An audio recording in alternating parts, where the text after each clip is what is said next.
Hi, welcome to Parenting and Teaching with Richie Huffman. I'm Richie Huffman, President and CEO of Celebrate Preschools. On these podcasts, we'll be talking to real parents, teachers about what's going on at home, in the classroom, and everything in between. I hope you find these conversations informative, helpful, sometimes funny, and sometimes serious. So let's go ahead and get started.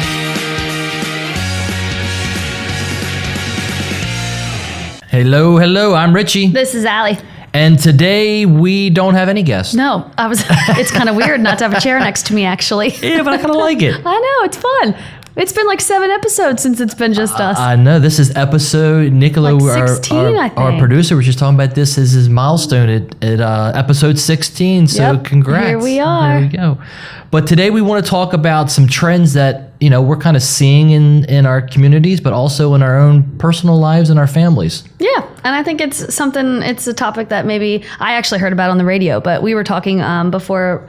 We were talking to Shop Teeny about it, and her and I were close to the same age, and I know it's a conversation I've been having with friends lately. Yeah. So the overall conversation has a couple different avenues to it. It's about millennials, people waiting longer to have children, longer to have marriages, and just a different kind of family structure. Yeah. And I think it's an interesting topic of conversation. Much different than it used to be. Yeah, and I don't think either of us are the pros on it, which is why we don't have a guest. But Right. I just thought it was a cool conversation that people are probably having, because I know I'm having it with my friends, and something we wanted to chat about. And you're in the middle of some of this, right? I mean, Yeah, like I'm you 20. said, I just turned 29. just turned 29. Yeah, married 2 summers ago. Okay. Yeah, so I kind of fall in that category. And one of the first things I started kind of thinking about was, what is a millennial? Because I think it's sometimes used as a negative term.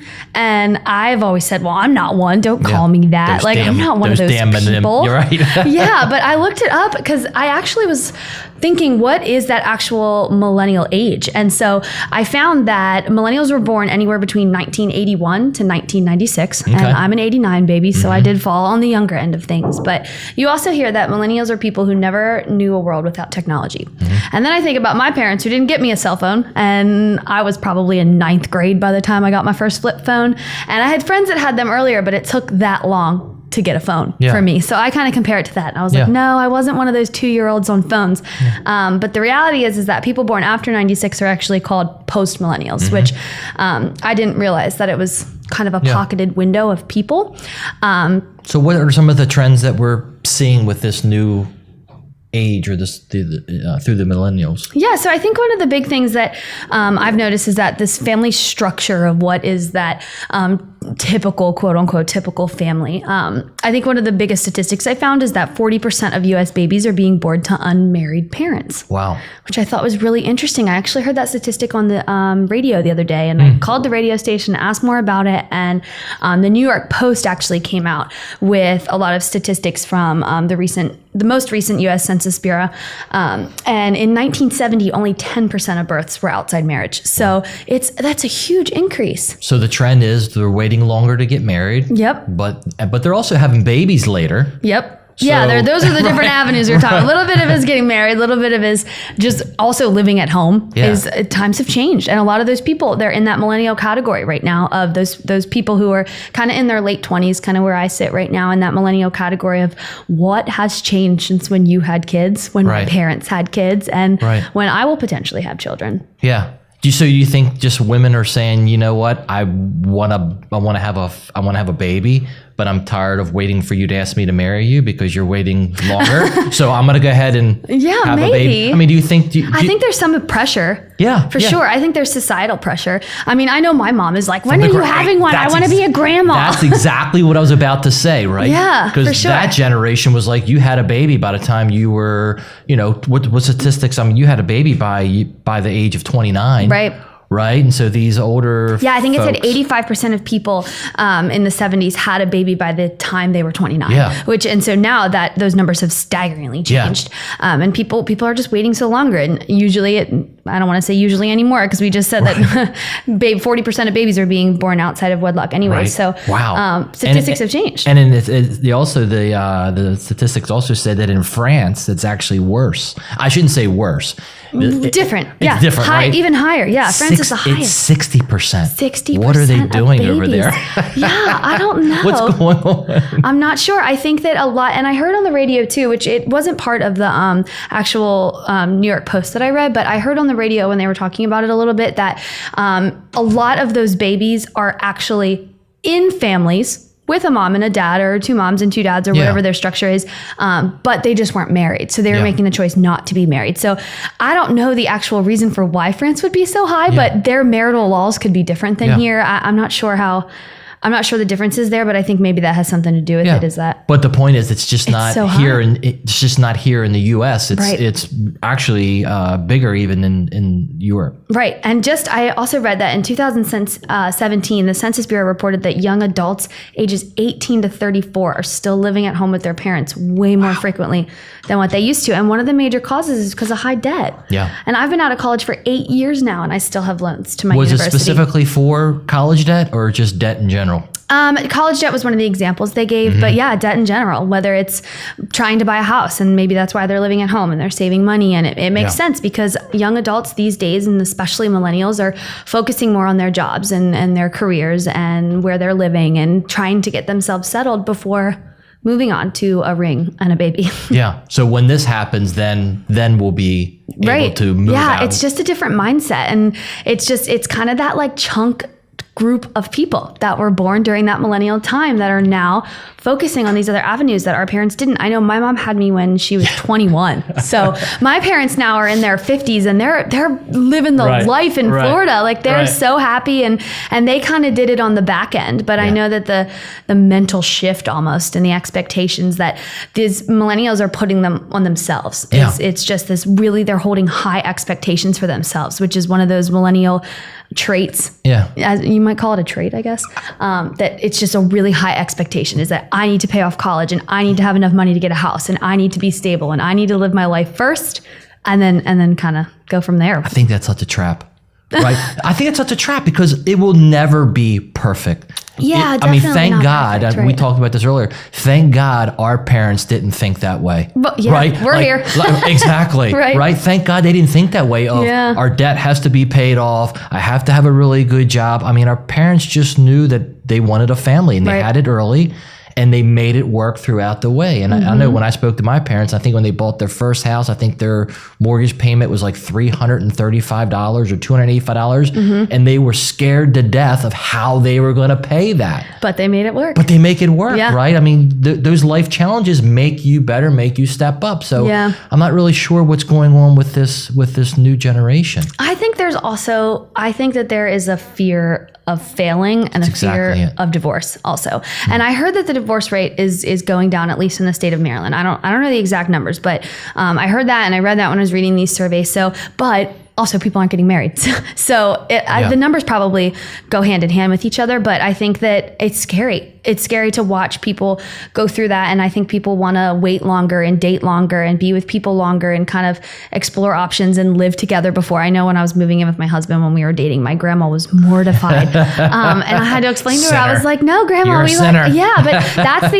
that's I had this picture in my head growing up that when you got home from your wedding, you got to walk into a brand new house together. And now that I'm an adult, it's so funny because I don't like you think of the wedding carry when you walk through the front door and it's like, look at our home, but like, where did that house come from? Where has it been sitting? Like, it's not reality anymore. But so where did you get that mental picture? Maybe a little bit of movies, maybe a little bit of my grandma saying you didn't live together before you got married. Maybe it was just that like old traditional, I don't know, mental picture I had from my family. But grandma didn't want you to she didn't want you to live together before you got married, right? No, she didn't want me. She didn't want me to. But that was, and then she like understood it more. And I was like, no, people these days like want to figure out like what is it like to live with somebody? What you learn so much about somebody from living in a house. Like let's test this out first. Yeah. So, but I'm so glad I did because it was definitely hard at first, but we learned and we made it through it and we had a great experience. And then we got married and I came home to my same house. And it's still hard. It was still, hard. Absolutely. There's so the trial period doesn't really show how it's going to be, right? Yeah, maybe not. Marriage is hard. I don't know. I definitely think most people do it now, though. I don't know anybody who, I don't have any friends who have not move in first. Oh, really? Wow. Yeah, and that's a whole different topic, obviously. But I don't know any friends that don't. I mean, what did you do? Yes, we lived together first. Yes. Yeah. Well, and when was that? How long ago was that? We got married in 2000. Okay. So, see, it hasn't changed that much, but I think that was like the old kind of way that you just did it. Yeah. You waited. Yeah, you're right. And I'm kind of on that edge, right? I'm 50 years old, so I'm much older. But you started seeing the trend come on board even back then. And how long were you married before you had your first?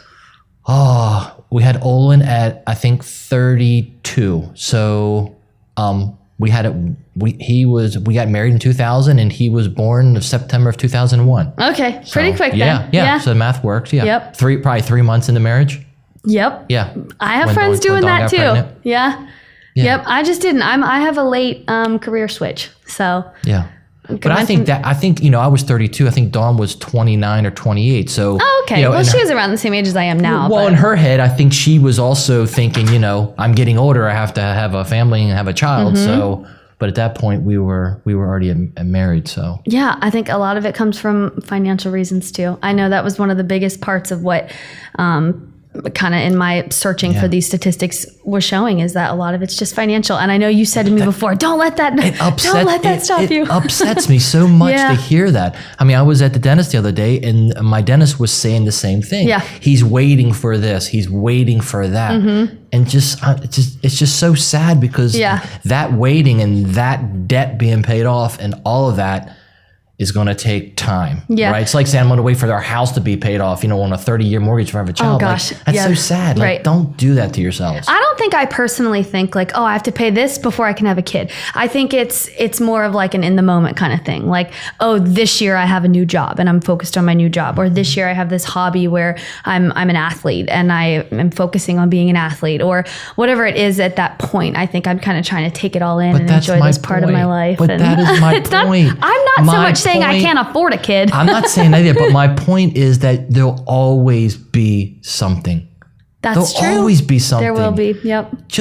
Give yourself the gift of having a child and making it work. And no matter what happens, you will be a mom. Yeah, it's definitely in the future plans. But I think that we started to touch on pressure a little bit, but I think that constant, like, well, when are you getting married? That's an interesting comment too. Yeah. Stop, pause. It's in the plans. Like, it doesn't need to be in the plan. That's the point. Yeah. It doesn't have to be in the plan. It doesn't, right? Your mom and my mom and dad, there was no plan. Okay.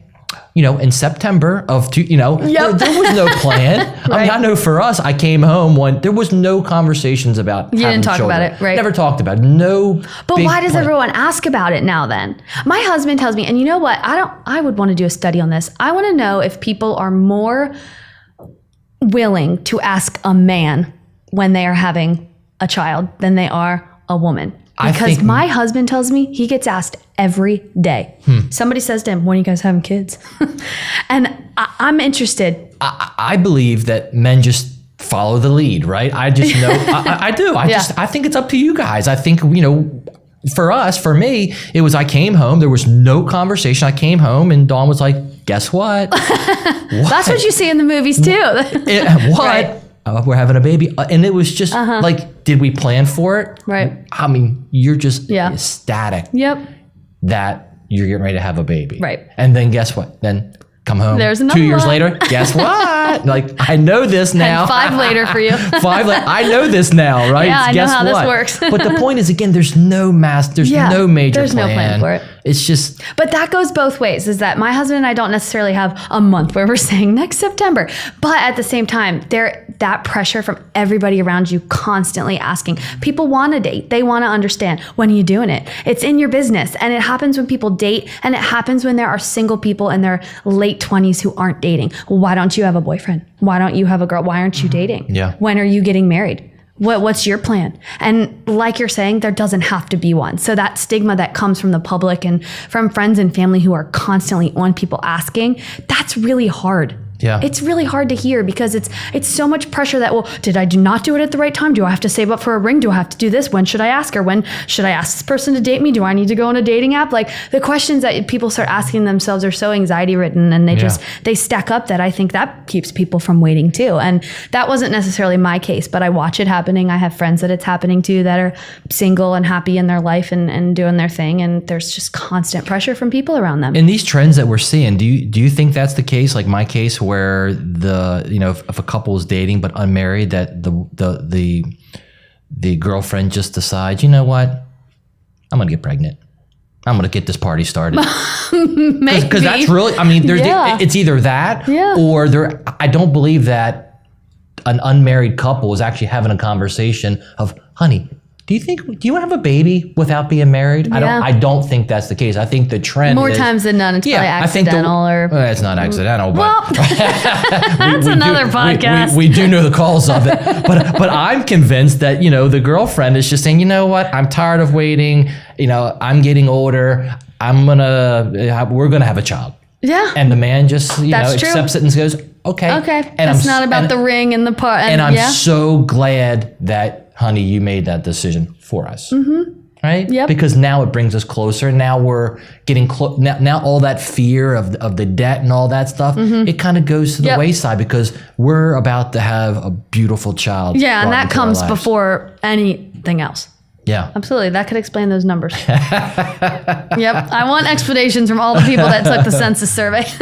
Let's get into the college. Let's get into because I think you hit it right on the head with the fear of, right? The fear of, oh my God, I have all this debt payment of college. And let's talk a little bit about that, the overwhelming. I know I heard a speaker one time come in and he put it such in perspective. So I think there's just my personal opinion of this myth out there that, and I think it's the old way of thinking also that, I got to go to college, I got to get a degree in order to get a great job. Yep. And that is not the case any longer. No, I actually was never, my parents didn't make it really known that I had no choice but to go to college. They never did that because neither of my parents did. And my parents were blessed with incredible jobs that they worked really hard for and moved up. And my dad started as a dishwasher and ended up at a massive resort in Pennsylvania. So, and my mom owned a dance studio and became a business owner that I danced at my whole life. And she built that business on her own as well without college. So I definitely watched two parents be very successful in their careers without school. Yeah.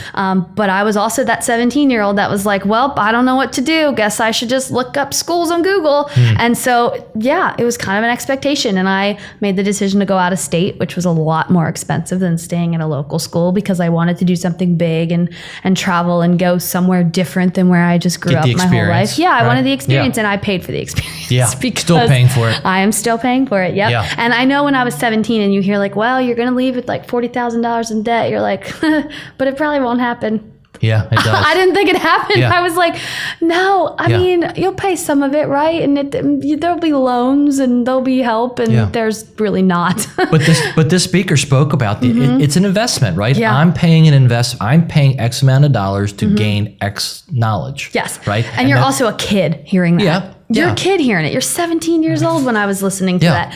And I'm 29 now, still writing my $200 some checks every month. So the math is, in order for, and we'll take your, I'm not picking on you here, but please. In order for me to, and I mean, you accomplish a lot of great things, right? I mean, but in order to, get this knowledge and get this job of being a special educator, educator, right? That investment's going to cost me, I'm making up numbers, $100,000 to get that, and I'm making this number up too, on a $45,000 job. That's accurate. The math doesn't work. It doesn't, right? It takes a really long time. So looking at that investment or that future going forward is so key. And most families, most young adults coming up right now don't do the math.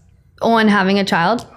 On getting them, I'm on the debt side now of creating that debt. Yep. Right? If you were spending $100,000 for an education, but the position paid you $150,000, that's a great investment. Right.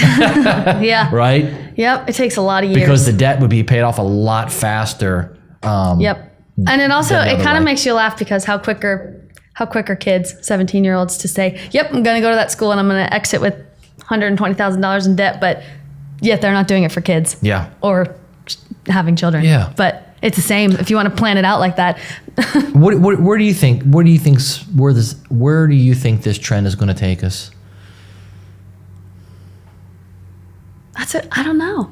I actually don't even know how the shift started. I guess I have been saying I'm not a millennial for so many years, but I am. Yeah. Which I literally learned like today. Technically, I fall in that category. But you're definitely in the trend. But who knows what post-millennials will grow up feeling like. And I know that millennials and probably post-millennials too are people that challenge things to get what's best for them. And I think that there's a lot of downfalls to that. And people say that it's a little bit of an entitlement, but there's also a positive way to look at it, at how many more women are holding fantastic jobs now, and how many people are getting further in life because they stood up for what they believed in, and they went and they were a goal setter, and they went and got what they wanted and stood up for themselves. And those are the people who are choosing careers over families right now. And so I don't know if it'll change. I don't know how post millennials will be growing up with families who aren't married, and how will it change our family structure? I don't know. How do you feel about the study also said that these kids are staying home longer, like 18 years old to 34 years old? I couldn't imagine a 34-year-old living in your house. Yeah, because you're thinking about your kids living in your house when they're 34. No, that's not happening. I mean, I can't imagine it either, but I also have friends that are my age living at home,